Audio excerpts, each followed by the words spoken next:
Hey, good afternoon, everyone.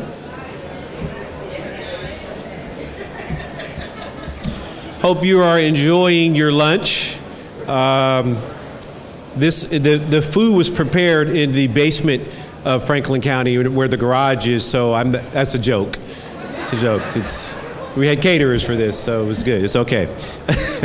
My name is Kevin Boyce, and I'm the president of the Franklin County Board of Commissioners, and I'm just thrilled and excited to have you here once again for our second annual luncheon of the state of the county. How about a round of applause for that, for our luncheon here? Exciting. We've come a long way since those COVID days, to say the least. Let me just first begin by saying that I'm thrilled as president of the Board of Commissioners to work with two very outstanding colleagues in Commissioner Erica Crawley, who's here with us. Give her a round of applause for me, please. And certainly Commissioner John O'Grady, who couldn't be here with us today. I see former Commissioner Kilroy here. Give her a round of applause too. Good to see you. So good to see you. Long time no see.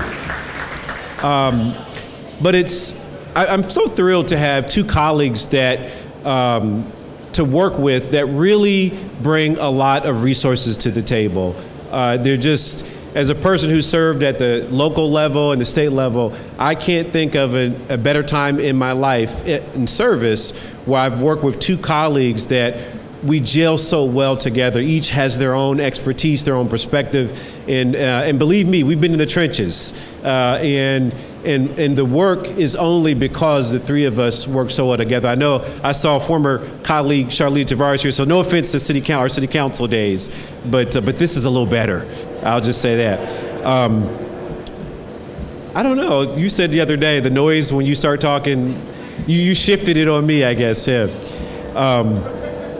Well, there's so much to talk about. Let me first apologize. I have been under the weather for the last 4 days, so I literally have been in the bed. And this is the first time I've been out of the bed to just try to share a little bit about Franklin County with you. So, that being said, I promise that I'll practice the 5 B's today. And if you don't know what the 5 B's are, it's be brief, brother, be brief. So that's going to be my practice of the day, I can assure you. But I don't know if you know that in America, counties are the oldest form of government, or the oldest form of local government in the history of our great country. Today, there are over 3,000 counties nationwide that lead communities like Central Ohio and some that are not so much like Central Ohio. Nonetheless, Central Ohio is where we are, and we've got some unique things to share with you today, and I'm really excited about that. The other thing I would say is we've got a very special partner with us today, Kerry Charles, who's going to be our MC for the day. Give him a round of applause. And I'm just going to share with you how he irked me today. You know, I say to Robin, who's been the coordinator, and Tyler, I say, look, you know, I don't appreciate you bringing in someone that's going to outdo me and look better than me. He's sharper dressed, he's younger, he's better looking, all that. And, you know, I said, hey, you know, it's supposed to be our time. It's the county commissioners. You know, bring it down a little bit. He turned to me and said, there's nothing wrong with being number 2. So I guess I'm number 2 today, Kerry, but thank you. So it's good to have you here as well. And certainly I want to recognize and thank all of our partners. We couldn't be Franklin County strong without you, our collaborators, our partners, and certainly you, the residents. And I see so many special entities out there today, and I'm going to name a few because that's just my prerogative. But the truth of the matter is that we are unique and lucky to have so many partners that carry out our day-to-day mission of every resident every day and work together with us to accomplish that. So Primary One, our friends from Primary One are certainly those folks, the African American Wellness Walk, I see them here, the Urban League, Mid-Ohio Food Collective, and so many others. And then finally, we just couldn't be a strong Franklin County without the partnership of our other elected officials. And while there are so many here, I'm looking for the list. I think, Robin, you may have the list in that book here. Can you bring that to me? I just want to take a moment to recognize all of our elected officials, because I can assure you in my investment banking life, where I work with other counties and cities, I can tell you that we're unique in how well we get along. And while we don't always get along, did I steal it? No, you're good. Okay, you don't see it. While we don't always get along, I can assure you that we do our best to try. And so sometimes I don't know where that list went. I'm so sorry for the elected officials that I'm not going to recognize today now. No? Let me just make sure. Did I put it in my pocket? I don't know. Is it in there? That's odd. There it is right there. Danielle, thank you so much. I put it in my swag bag. That's so weird. Blame it on the illness, man, because that's just weird. All right.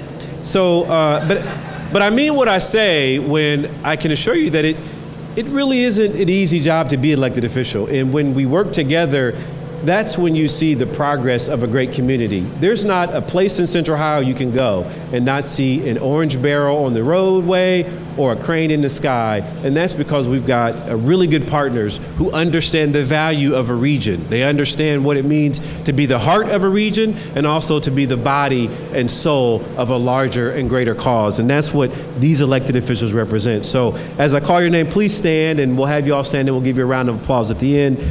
First of all, Franklin County Sheriff Dallas Baldwin, I believe he's here. I know he's got a table. If he's not, we're grateful to have you here. Hold your applause to the end. City of Reynoldsburg Mayor Joe Bagney, I know he's here, he's at my table. Franklin County Treasurer Cheryl Brooks Sullivan. Franklin County or Perry Township Trustee Chet Cheney, I know he's here, I just saw him. Representing Congressman Kerry I can never say his name right, I'm gonna mess it up. Abdoulaye Dieng? I got that right. Columbus Council Member Shayla Favors. Please stand up, Shayla. Are y'all gonna just give her, I said no round of applause until afterwards. Y'all just gonna, Shayla stands up, you're gonna give her a round. Okay, stand up, Shayla. Get a round of applause for Shayla Favors. Absolutely. We know what that's about, Councilwomen. We know. It's like, we're not gonna say anything, but we know. Also, Franklin County Engineer Brad Foster. He's new here. Where's he at? Brad. Keep standing. Ohio Representative Beth Liston. I'm not sure she's here, but maybe she is. Franklin County Recorder Danny O'Connor. Franklin County Coroner Dr. Nathan Overmeyer. Columbus Council Member Emmanuel Remy. Columbus Council Member Nancy Day Archer. And I think there's other council people here. Chris Weiss is here. Council Member Chris Weiss, stand up, please. Anybody else that I missed? Any other elected officials? No? Okay, give them another round of applause for me, please.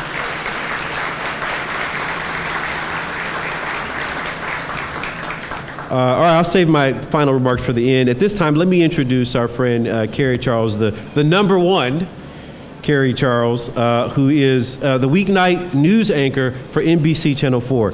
Carrie is a valued hometown treasure, getting his start in broadcast journalism while attending Crestview Middle School. That's where I went to middle school, too. It's no longer Crestview, but it's Indianola. But my kids went there, too. Crestview is a great school. Where he became the host of Kids Sunday, a radio show airing WCBE 90.5 FM. He was also a young anchor and a reporter for the Kids Network, I remember that, a weekly television program that aired on Saturday mornings. A graduate of Lyndon McKinley High School. So, I went to Brookhaven, too. I was on the other side of Dresden. So that's another problem we got. Man, talk to me after. You and I are going to have some issues. And then the University of Cincinnati, where he studied communication. And later was recognized as UC Communication Alumni Champion. That's a big deal. Carrie's success didn't stop there. Since joining NBC4, Carrie has worked on projects that have been recognized by the Associated Press, the National Association of Black Journalists, and the National Academy of Television Arts and Sciences, Emmy. I could go on and on, but instead I want to leave you with what's most admirable about Carrie, and that's his commitment to serve our community. Please join me in welcoming our very own premier NBC4 anchor, Carrie Charles.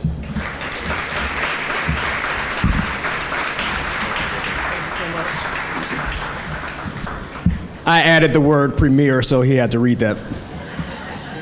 So good to be with you all. And like the commissioner, I have some sinus issues that are kicking my backside. So please excuse me today, but I still brought my bright and shiny face to be with you all.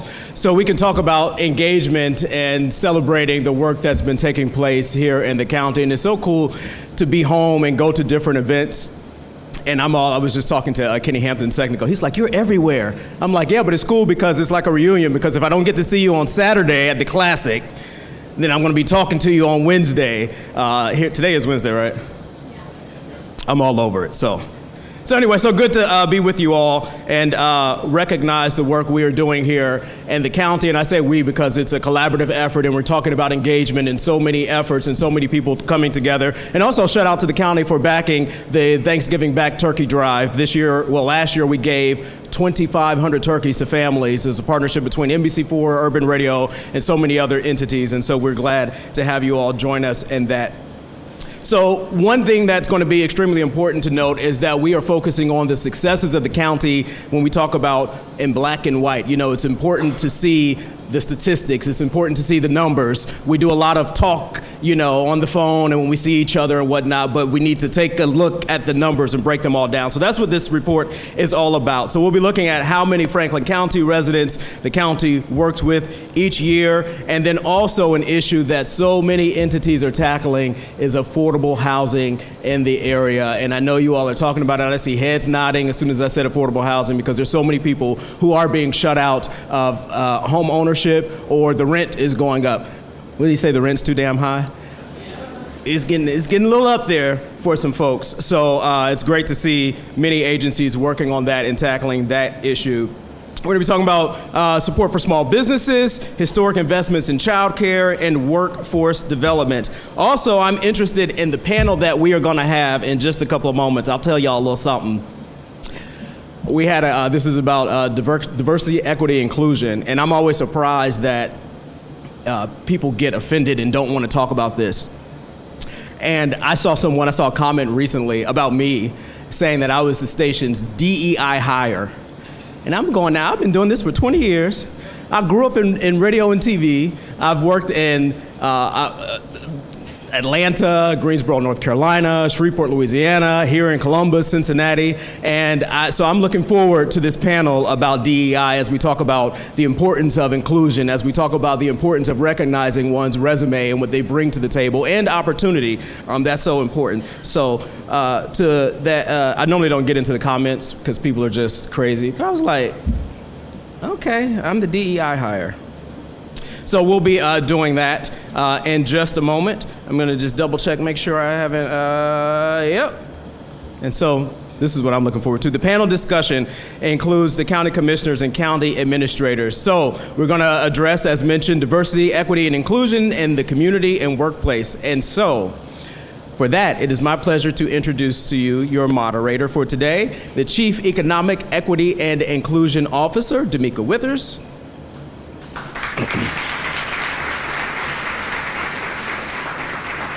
Commissioner Erica Crawley.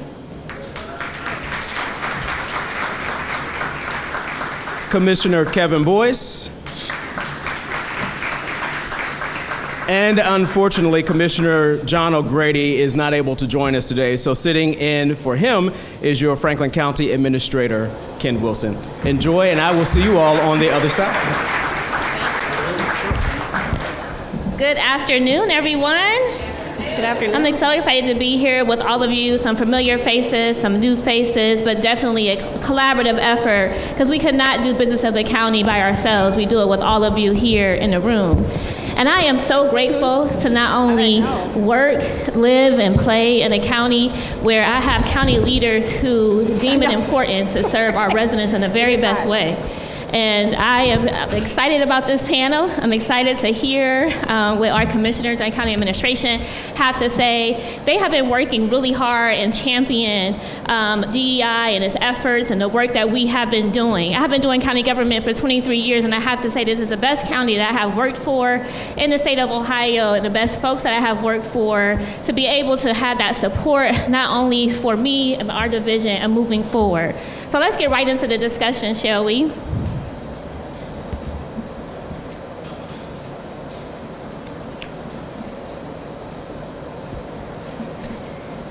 So in 2019, the commissioners and county administration began an initiative to analyze the causes of poverty and what we know right now as the Rise Together Poverty Blueprint, which quickly revealed that you can't talk about poverty without talking about systemic racism. Then in 2020, you declared racism as a public health crisis and added racial equity as one of your core principles on how we do good governance. What has that commitment looked like over the past 4 years, and how has racial equity landscape changed since 2020? Commissioner Boyce, Mr. O'Connell, Administrator Wilson. I sit here so I can go last. Can you hear me okay? No, they can't hear me. Did you touch your mic? Come on. Come on. There you go. All right. Commissioner Crawley looked at me and said, "Did you turn it on?" No. I got to turn it on? I didn't know that. Anyways, so think about what was happening in our country in 2020. George Floyd had been murdered in Minneapolis, and we saw unrest all over the country because I really believe that it started a new chapter in American history where cities and counties should bring up something. Okay. Cities and counties, that better? Up higher, okay. That better? Okay, thank you. All right, well, cities and counties, all right, I feel like I'm just talking it. Just do it this way. Where cities and counties, I think we're awakened to really look in the mirror and say to themselves, what can we do better? And for us in Franklin County, it was a number of things. One, it was working with our sheriff department to outfit our law enforcement officers with body cameras. But it's not as simple as just saying we're going to order new body cameras. You know, you have to think through policy and procedure, and quite frankly, it's a cultural change for law enforcement. And so it's not as simple as it may seem. But that, to me, was the very beginning of a change that hadn't happened since the beginning of Franklin County. And it's that kind of nuance that I think has given Franklin County a new life in how we look at diversity, equity, and inclusion. Secondly, finally, I'll just say, we also zeroed in with our Racial Equity Council to ensure that we were doing our part to make sure that business owners had an opportunity to do business with Franklin County, and that we opened up our doors to women-owned businesses, minority-owned businesses, to veteran-owned businesses, not just for the purpose of inclusion, but also to ensure that we're getting the best product. You know, because that's really what the DE&I conversation is about. Yes, it's inclusion, but it's also ensuring that we're opening up the net, casting the net, so that we get the very best product that we can possibly get. And I think that's the difference that we've seen over the last 4 years since the 2020, since George Floyd's death. And if there was a silver lining in such a harsh tragedy, it was opening our eyes to how we can be better as a county and as a community, and I think we've taken a few of those steps. Absolutely. Thank you. Commissioner Crawley or Administrator Well, I'll Wilson? defer to Administrator Wilson because I wasn't here 4 years ago. I haven't even been here 3 years just yet, so I'll let him chime in and then I can go. Thank you.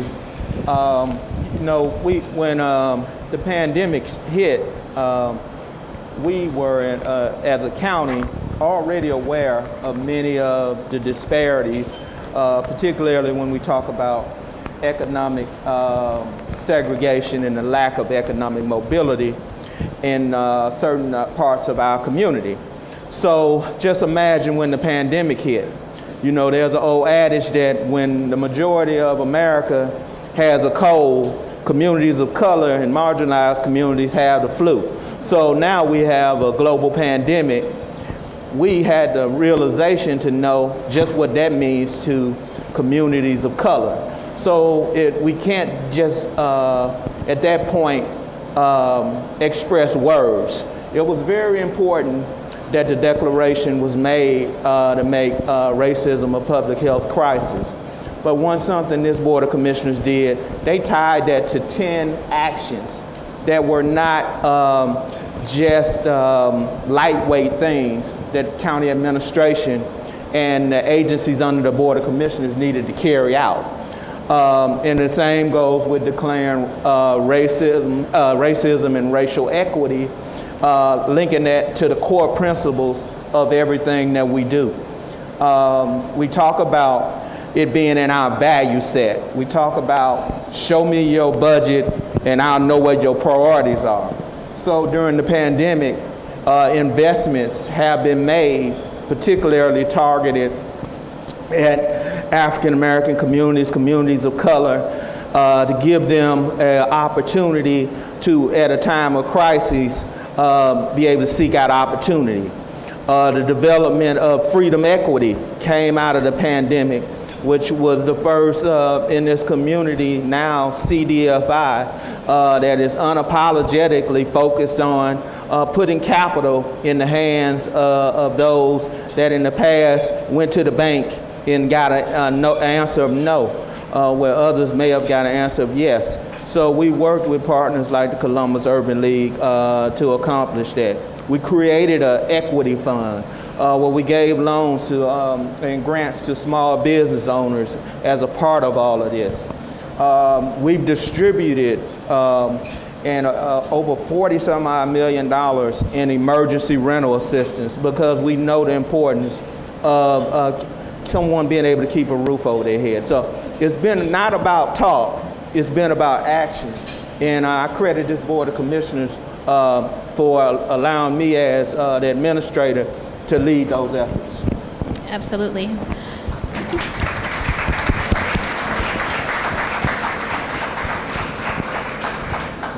I think what I would add is before we could even really serve the community and our organizations, we had to look internally, right? Like if we're going to declare racism as a public health crisis or make racial equity a core principle of good governance, we had to really look internally and say, does our staff reflect the community? Is our staff and our agencies under the Board of Commissioners reflective of the community in which we serve?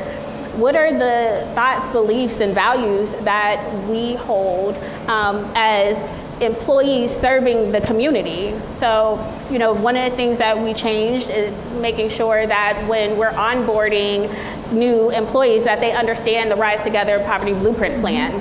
What the community said that they wanted. The Poverty Blueprint Plan is our framework for doing business, for what the community said that they wanted to see. It was made for the community, by the community, and one thing, and I know one of the questions we'll talk about is the first thing that they said is like we can't really remove barriers if we don't identify racism as being a problem. So leading the work, Chief, looking internally at our agencies. We have agencies that are predominantly white men and not inclusive of women, and we're changing that to have more women and more people of color. Also people with disabilities, those are who are differently able. When we think about DEI or inclusion, oftentimes, people who are differently able feel like they're left out of that conversation, and I know that you're working hard to make sure that people are inclusive. I think the other thing that's important that we have done and that we're very focused on, especially when we make board appointments. So the commissioners appoint to more than 40 boards and commissions, right? So we're talking about Adam H, we're talking about CODA, we're talking about, large nonprofits. What was those boards looking like? What was the makeup? These are our designees. These are people who are serving at the pleasure of the commissioners. And do these boards reflect, or are appointees reflecting the community? And is it inclusive? And then I would say the other thing that we have been really focused on when we talk about investment, and this has come up a lot in community partnerships, is what does the board makeup of the organizations in which we're funding look like? do they have a commitment to diversity, equity, and inclusion? Are they committed to making sure that those who are the most vulnerable or the most at risk are getting opportunities and being inclusive? So I think since I've been to the board, and I love the fact that I got to join a board of commissioners that had already declared racism as a public health crisis, because I came from the legislature, and me and my former colleague, Stephanie House, had introduced a bill to declare racism as a public health crisis, and they wouldn't even bring it forward. Wouldn't even let us have a hearing. And then finally we had one hearing before I resigned to come down to the Board of Commissioners, and it was like, well, we're really not gonna move this if you don't change the name racism to discrimination. I was like, I'm unwilling to do that. And State Rep House at the time, now Councilwoman House, we were unwilling to do that. Like, we're gonna call a thing, right? And we can't really address the thing unless we identify and be unapologetic about what we're talking about here. And so I love the fact that I get to work with administration and two colleagues who continues to prioritize our investments, but also making sure when we talk about inclusion, that everyone in Franklin County feels like this is a place that they could live, work, and play and raise a family. Because if you talk to people, they feel like, you know, there are some that are doing really well in the county, and then there are some who feel like they've been left behind and that people have forgotten about them. And this board has not forgotten about anyone. Yes, thank you. Can I just add something? Commissioner Crawley made me think of something. Two things. One, 7 years ago, when I started on the Board of Commissioners, I became the first African American in the history of Franklin County to serve as a member of the Board of Commissioners.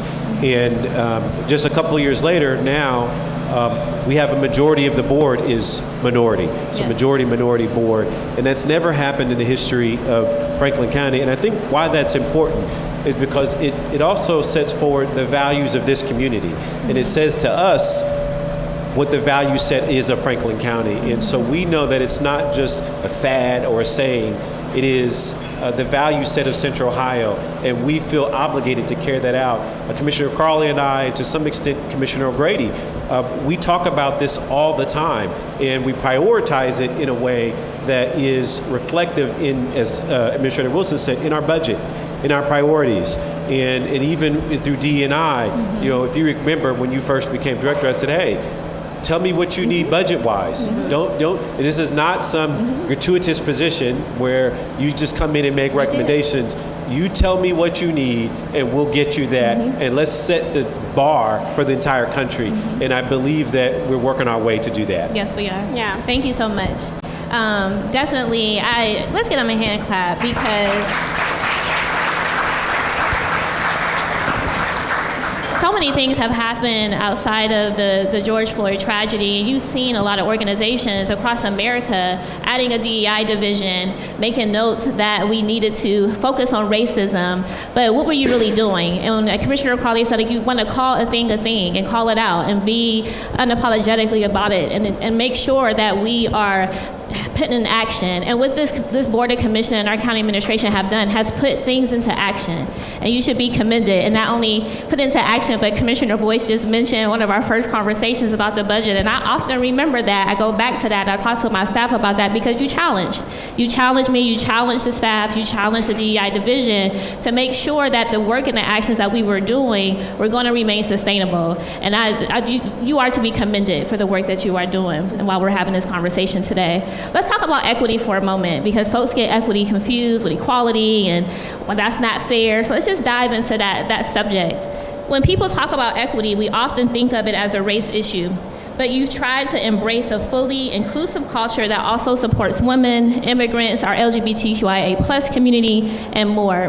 Why do you think it's important to be active and a seen partner in all of these different spaces?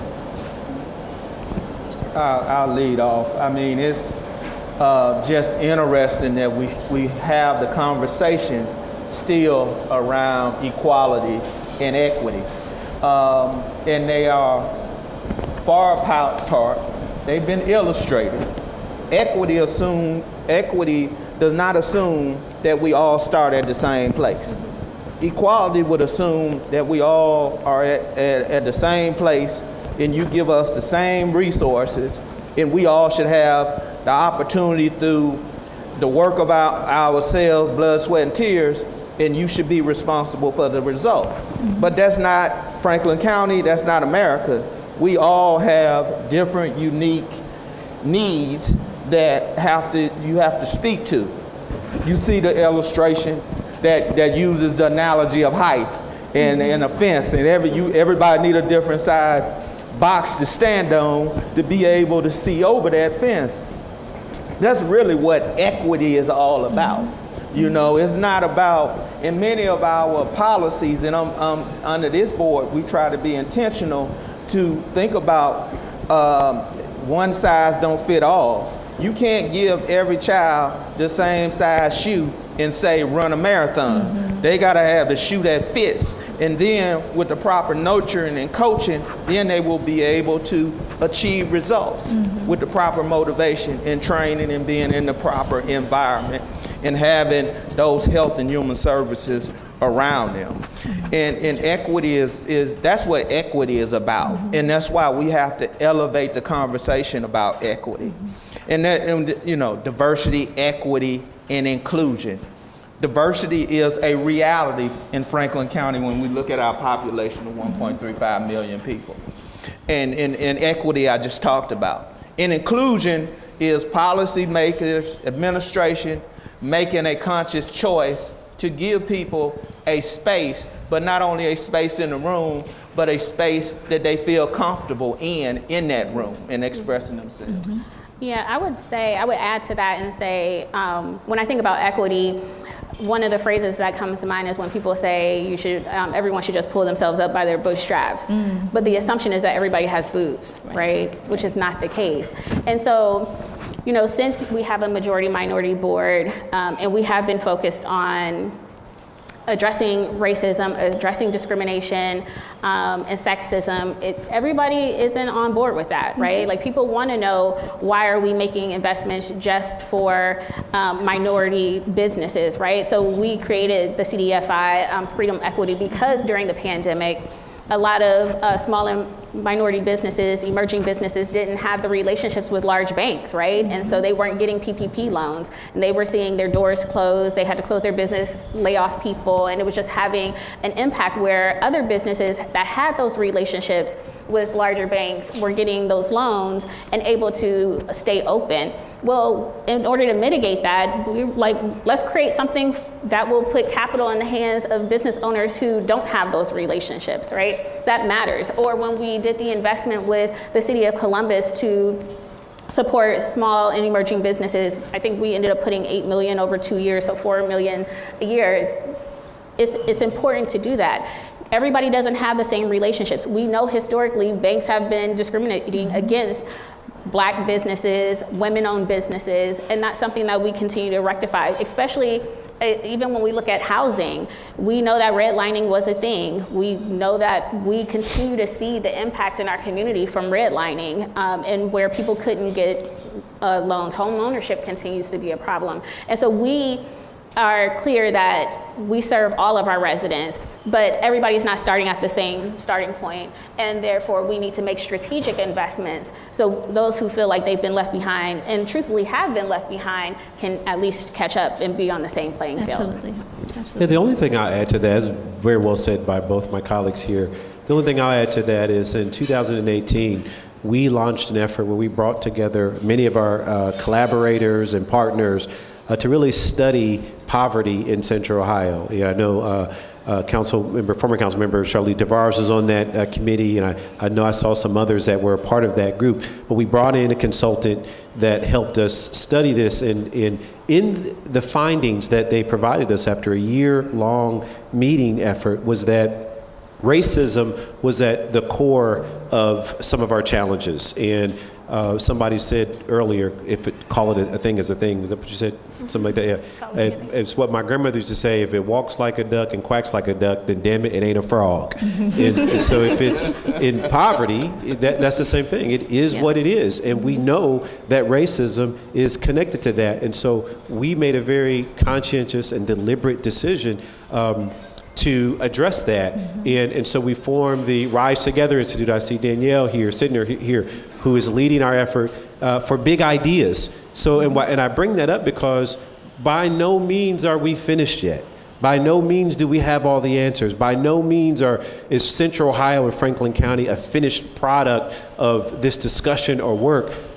Quite frankly, we're at the very beginning of that discussion. And you think that Franklin County existed for far more time before there was ever an African American or an African American woman as a commissioner. And today, that's a majority of the board.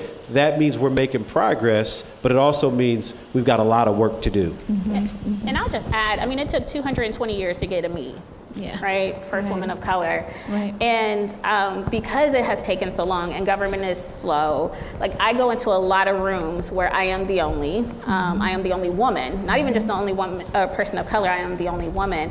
And so I think when we talk about equity or an inclusion, it's usually from, as you point out, like a race perspective. But we're talking about a veteran. I'm a veteran, and I'm often only in the room, but just being a woman and going into rooms with a lot of men all the time, like we got a long way to go. And I know at the board, we're very much focused on women being included as well. Definitely a lot of progress made. Go ahead. So I just want to add one point to that because I want to point out how it does make a difference when there is a woman at a table or when there's different perspective to teach you. When Commissioner Crawley came on, she was the very first person to raise doulas. In the role of doulas in healthcare and for women and in the birth process. And I'm going to be honest with you, I was like, I don't know anything about this. Like, what is that? And the point is that, but for her leadership in the conversation around the value and the role that plays in households, and particularly with the maternity rates and so forth, you know, it to me was something I would not have been exposed to, but for her leadership.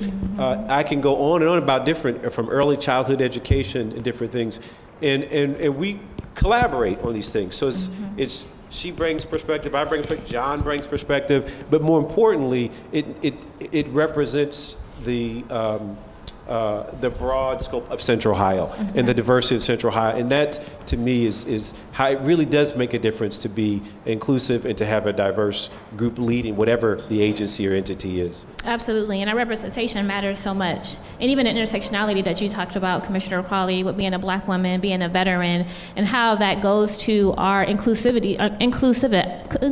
efforts and the things that we are doing here at the county. And what you heard so far is not only those actionable items, but making sure that voices are lifted externally and that we are collaborating with our community partners, with our internal staff. You all mentioned earlier our Racial Equity Council, and part of the Racial Equity Council was an initiative through our county administration that is really an extension of our Diversity, Equity, and Inclusion Division.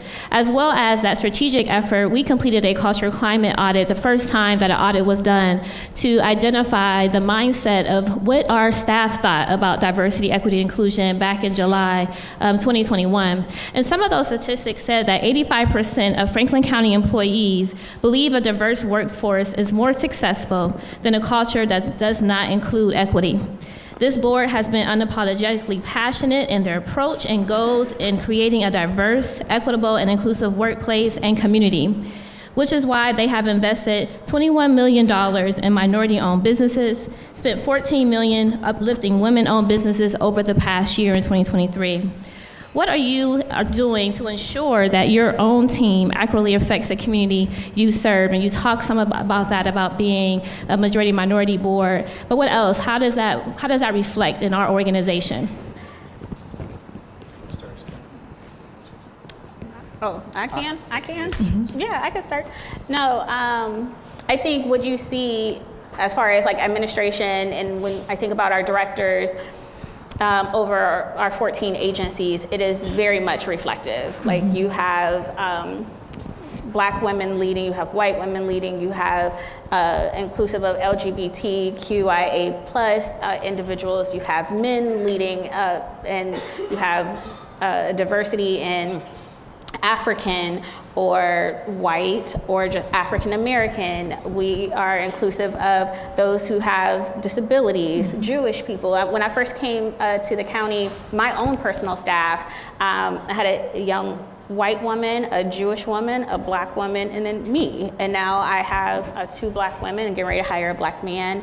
And so you see a representation of the community. And then as we hire more staff, we hire people who are knowledgeable and are experienced, but we are very much looking at how does this bring more diversity to the county?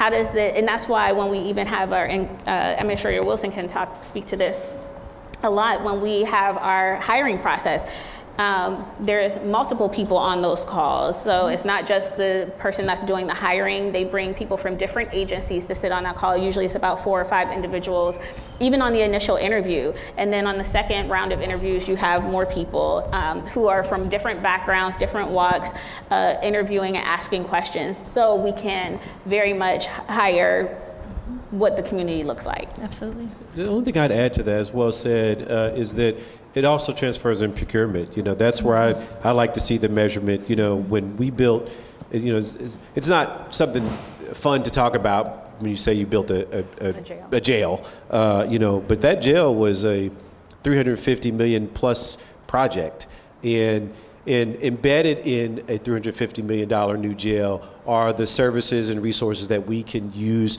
to serve our residents. And I'm proud to say that we did that almost 30%, Chris, almost 30% of that went to minority-owned companies. I mean, that's a lot of money. That is. And honestly, that was the first project that the county, in the history of Franklin County, was able to do that, where we set goals in the contracts we're getting. Councilmember Favors, you'll appreciate this.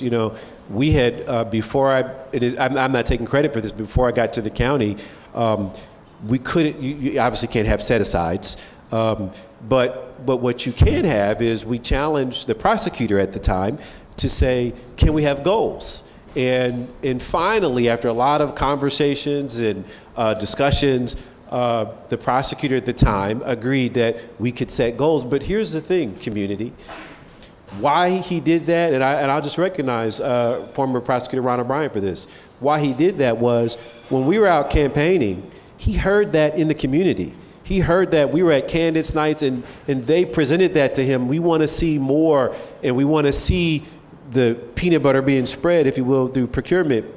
And so when we came back that year after election, we said, can we have this conversation again? And he said, yeah, I think it's time to have that conversation. And so he approved, because we had to get the prosecutors, I think Councilmember Favors knows this, we have to get the prosecutors' support for that kind of goal. And he did. And not only did we meet the goal, but we exceeded it significantly. And through our D&I efforts, we continue to exceed that kind of performance every single week. Every time we have a Board of Commissioners meeting, they have to provide us, the Board of Commissioners, with a report on how we're doing with regards to every single contract that goes out about D&I and inclusion, D&I. Every single contract, and that's different. That's not how we did business before, and that's how we do business today, and it makes a difference. Because everybody's on the hook. Quite frankly, I'm sitting there thinking, you said 85%, I'm thinking of the 15% who don't have that value set. Right. Yeah. And so because that's something that we really believe deeply, and we see it every day, and it comes out in the procurement process that you're always a part of on Tuesday mornings. Yes. Additionally, this board set up a construction inclusion team that you all appointed members to that serve as a body that follows the principles that you all laid out and are monitoring not only construction but workforce participation. Our people from the community monitoring who's working on the projects. So that is something that Senator Tavares that has emphasized. Senator Tavares in our audience.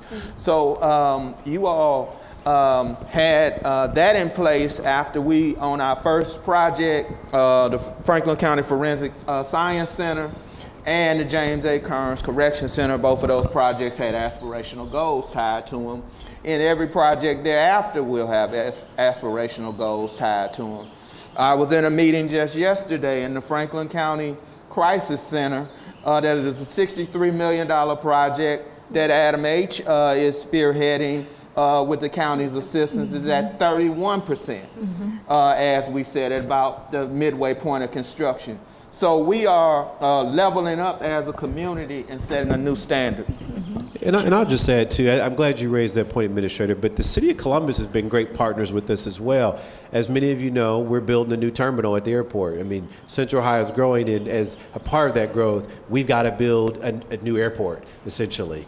And embedded in that conversation is that didn't exist before, is that those projects, that it's $2 billion, is that something like $2 billion project? Embedded in that conversation is the same inclusion conversation that we had about the jail and about the other places. But we partnered with the City of Columbus to set that standard with the airport because we're both joint owners of the airport, or at least we appoint the board that's owners of the airport.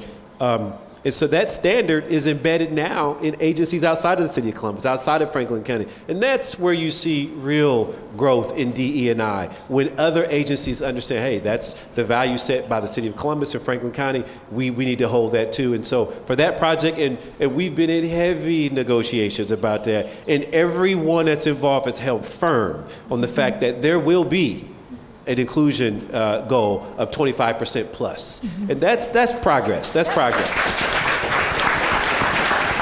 Commissioner Farley. I don't know where we are on time, but I would just add that even when it comes to our investments, when it comes to public-private partnerships, if we're even talking about affordable housing or mixed use and people are seeking county dollars, we have a requirement. Like, well, what is the minority participation? Our goal is this, and if you want our investment, like, are you willing to work towards that? And we even have a public-private partnership for the North Market. That's going to be a hotel as well as apartments. And we even asked for it to be included in the contract for Experience Columbus. They're here. They have a workforce development program to get people in the hospitality industry into middle management, which had been a problem for years, and the pandemic exacerbated that. So outside of making sure that we have affordable housing component, but the people who are going to be working there, who's going to be building it. So when we talk about the tower or the forensic science center or the child care center that we're getting ready to build after we demolish the jail, what does participation look like from a minority perspective as well as gender? But then also people who are going to be working there, what is your goal as well? So, I mean, we go deep. Yes, we do. Yeah. We do. And we have hard, necessary conversations. And not only are we held accountable by our residents and partners like you, but we also make sure that we're leading in the conversations to say that these are our measures and what we want you to follow. And not just being a great funding partner, but a collaborative, on the boots, we'll be there with you, having these hard, necessary conversations as partners. And I love that not only does our board do that, but that seeps through all of our county leaders in the county. Another thing that's one of the things that they pointed out is that our people look to Franklin County to see how are you leading, how are you guiding, how are you building standards, making sure and wanting to say, what is the county doing? How can I work to incorporate these practices into my organization? And so many of us, Commissioner Boyce and Commissioner Crawley and Commissioner O'Grady, myself and Administrator Wilson and other county leadership work really hard with our national partners through a National Association of Counties, and we are at the table. Our voice is heard, what we're doing is looked at as best practices. And so with that being said, lots of jurisdictions across the country have limited or even dismantled their DEI practices. So much to say they can't even say diversity, equity, and inclusion, have training. You see so many legislation has passed that provides even more oppression in our communities.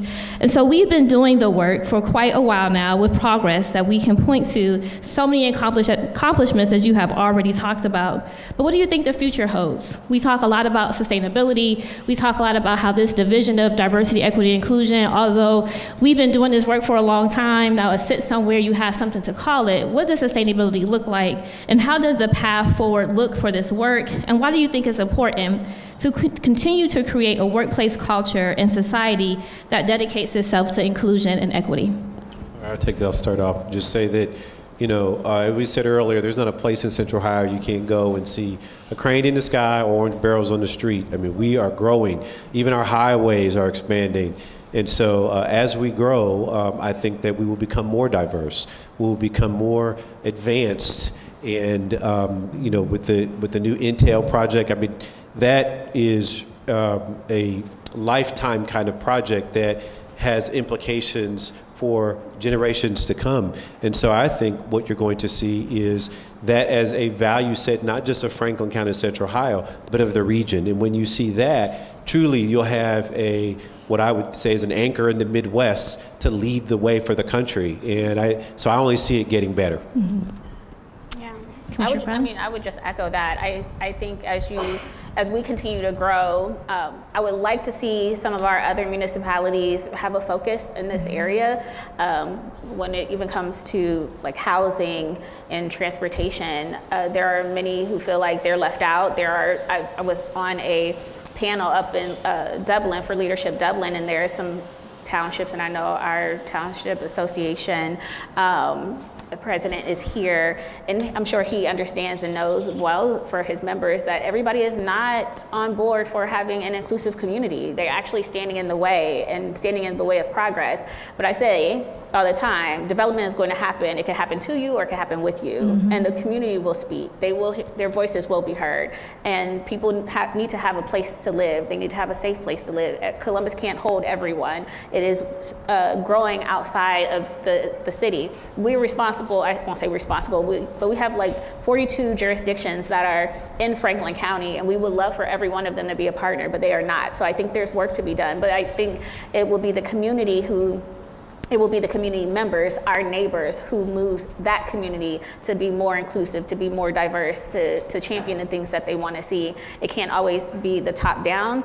I very much believe it should be bottom up, and those who are closest to the problem are closest to the solution. Absolutely. So just having them to be at the table as decisions are being made about where investments go when it comes to CODA and Link Us, like what they would like to see. We know in places where they have had a levy on the ballot that has failed. It has failed in places where the community felt like they didn't see a value for them. They didn't see how it was going to benefit them or their life, how it was going to make a difference. And so when we think about these large initiatives that are coming, that are happening, we need to make sure that the community is at the table and being part of the decision makers, because that's where they live. Absolutely.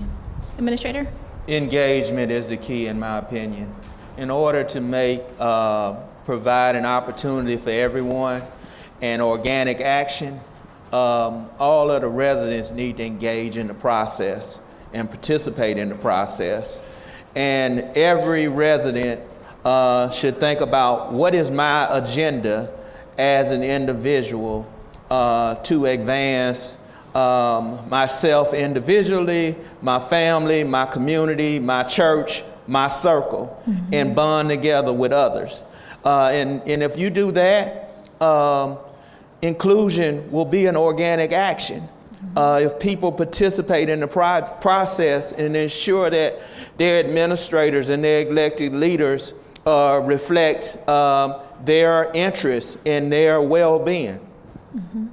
I think what I heard today is that collaboration is so important, that we want to hear from the community. We want to hear from our collaborative partners, and we're moving forward. Can I ask something real quick? And yeah. We could get the heaters back on in a minute, because it's cold up here, my fingers are freezing. But what I will say is, it's disappointing when I come to general session or I come to briefing, I see the same faces as county leadership, but I don't see anybody from the community. And so as I've been having these coffee and conversations, or cones and conversations with Crowley, and I'm representing my colleagues in administration and what we do, because people don't know what commissioners do, we would love to see people show up. We would love to have people's input. We move a $2.2 billion budget. People are so focused on the city of Columbus. That is our largest municipality. It's not the only one. We have a larger budget than they do, right? Like, when it comes to our investment, we move millions of dollars every week. This is your dollars. These are your dollars.